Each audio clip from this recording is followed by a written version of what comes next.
Okay, brakes. I'm really big on brakes.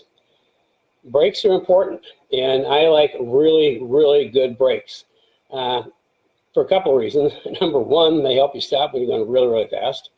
And secondly, you can use your brakes to really significantly improve your lap times. And we'll talk about that in a little bit. But the first thing you need to know about brakes is actually energy. Now, the Mustang is what, 37,800 pound lump of mass rocketing down the straightaway at 120 miles an hour. And there's only a few ways to slow it down or stop it. You know, trees, guardrails, and concrete barriers are the least desirable, although they are very effective. It's more desirable to use your brakes. So what happens when you put your foot on the brake pads and rotors take that kinetic energy of that mass moving at high speed and turn it into heat energy. That's why brakes get so hot. They're taking kinetic energy and converting it into heat energy. And by converting into heat energy, they're slowing that mass down. So that's why, you know, a lot of people understand the importance of knowing the heat in your braking and your brake pads and your rotors. So we're going to start with it. See, so I got a lot of stuff hanging around here. I think I'll start with my my big old rotor back here.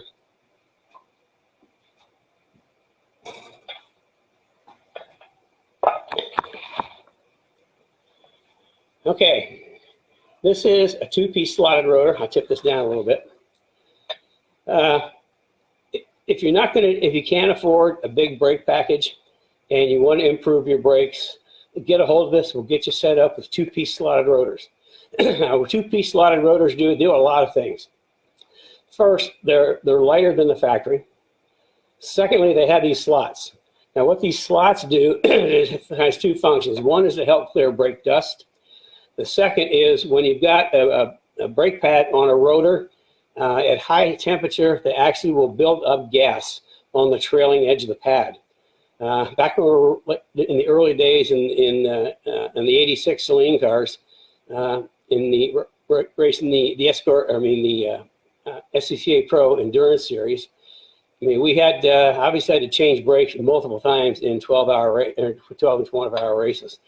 What happened is the brake pads would come off and the fronts would be worn out and the back of the pad would about half the brake pad there. Well, the reason for that is the gases were building up at the trailing edge of the pad, and we weren't getting a good contact, so it was wearing the fronts out. By having these slots, it'll evacuate that gases that get trapped at the back of the pad. Okay, another thing is that because the outer ring is steel and the inner ring is aluminum, they don't really transfer as much heat from the rotor into the wheel bearing or into the wheel. So that's why they run so much cooler. And they're vented inside, so they actually pull the air out. Now, a brake rotor cools itself from the inside out, which is why we put brake ducts in the middle. We'll get to that in a minute. Another thing, while I've got this up here to talk about, is temperature. So the question is, how do you know what temperature your brakes are really running at? I know people ask if they can use a laser temperature thing to check their brake temperature. And no. All that's going to tell you is what the cool down temperature is of the rotors. What you want to know is what is the peak temperature of the rotors. I don't know if you've seen like endurance racing or at night, going into a corner, all of a sudden the brakes just glow bright red. That's because they're getting really, really hot. That's the temperature you want to know. What is the maximum temperature those pads are getting up to? Now, this little thing right here, that's called brake rotor paint. It's really handy stuff. I think we sell more of this than anybody else in the aftermarket. And it's one color. You know, back when I started, you had to have 5 different colors and you paint them all on, and each color would kick off at a different temperature. So you had to check all the temperatures to see what temperature your brakes were running at. But with this, it's just one color. It's really cool. And they give you a little chart that kind of tells you, let's see if you read that or not. But you match the color up to the temperature range, and that'll tell you what temperature your rotors are running. Now, mine typically run on my cars about 1,200 degrees, so I pick brake pads out accordingly. Now, see, because I got it up here, I want to touch on brake ducts. if you're doing track, you really have to cool your brakes. Like I say, my brakes on my Mustang run about 1,200 degrees with brake ducts. Without brake ducts, they'd be off the chart. And my brake ducts are completely unique, although somebody else is sort of copying it. But I've been doing this since SN95 days. But if you notice, it's not round. I use a 3-inch brake duct, but it's oval. Well, the reason for that is by making it oval, we can actually, if you can see, all of the air coming in goes directly into the eye of the rotor. So 100% of the air hits the eye of the rotor, and once it's in there, the vanes will pull it out. So that's why they're squished, because we can get all the air into the rotor. Now, there's some people have like 4-inch brake ducts, which you'd think would be better, except if you saw how that 3-inch just barely fit in there, a 4-inch actually like goes into part of the rotor. So that does a couple of things that aren't really good. Number one, it's putting air on the interface of the rotor. So it's actually getting a different flow of air than the outer side of the rotor.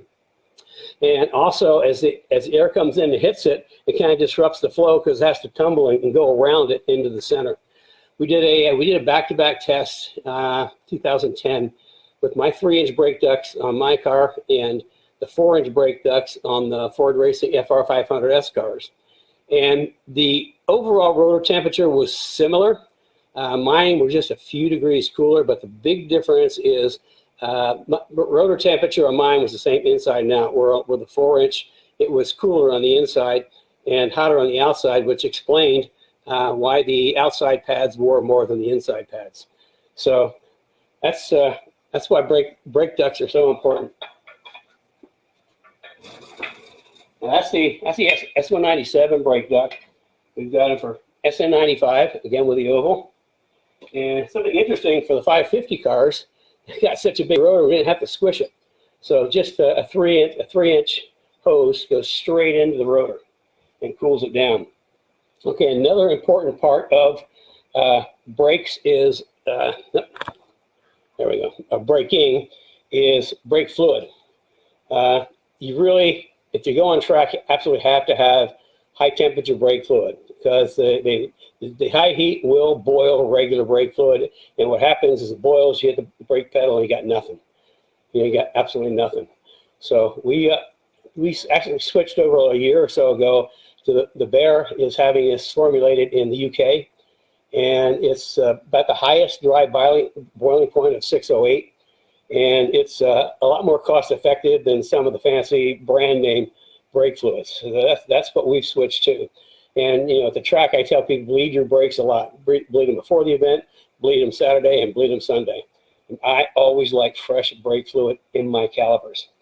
Okay, something else that if you don't get a big brake kit and you do tracks, stainless steel brake lines.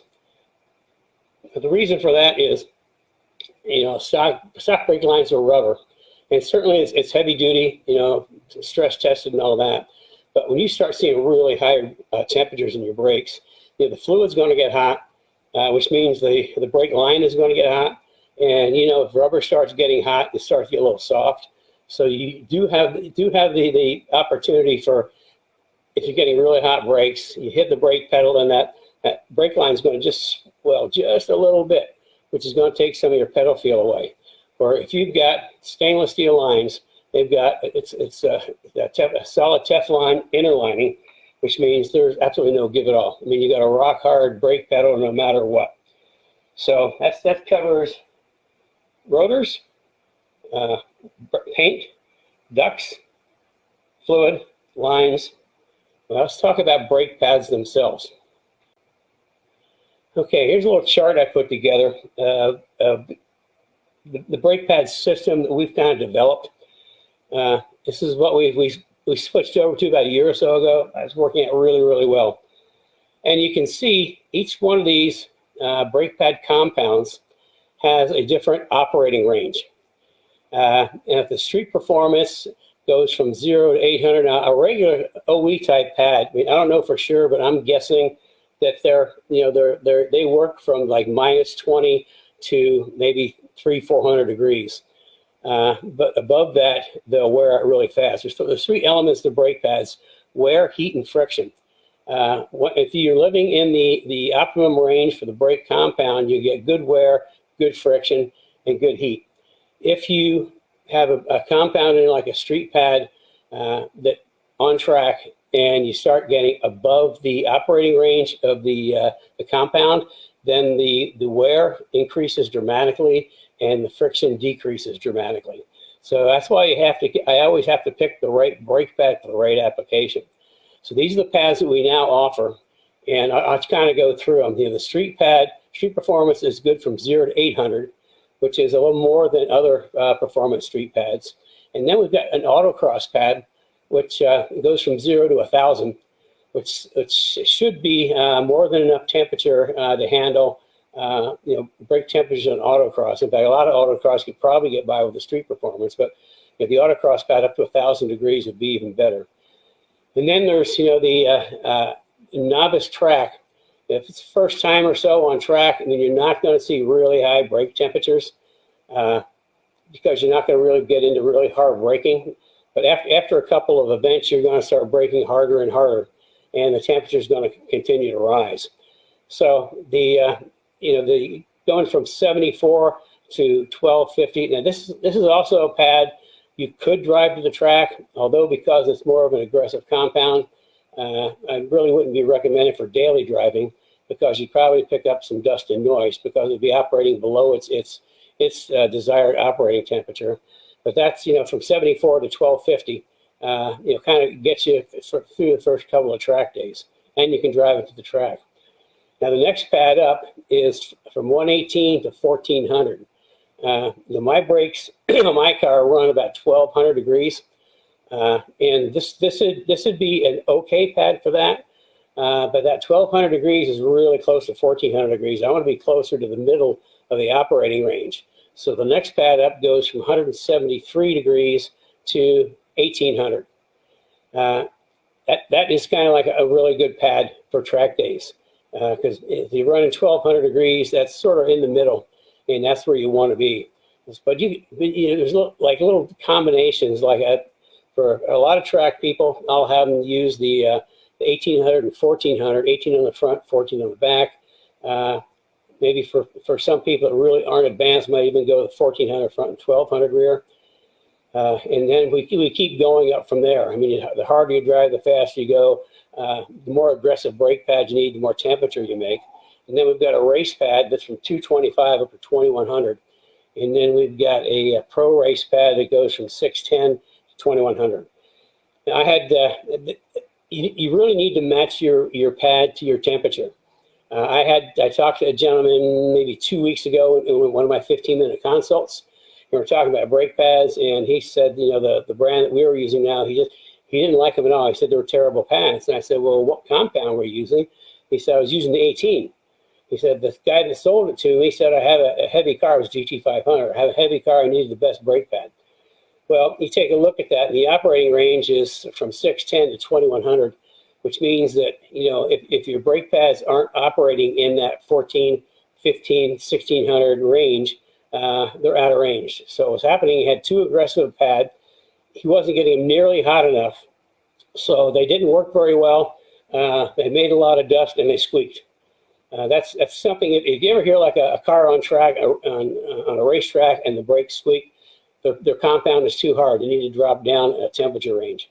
So that's why it's important getting the right range for what you're doing. And you can, if you're interested and need to have some direction, sign up for one of my 15-minute consults.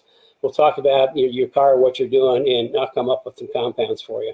The other thing is these can be pre-bedded.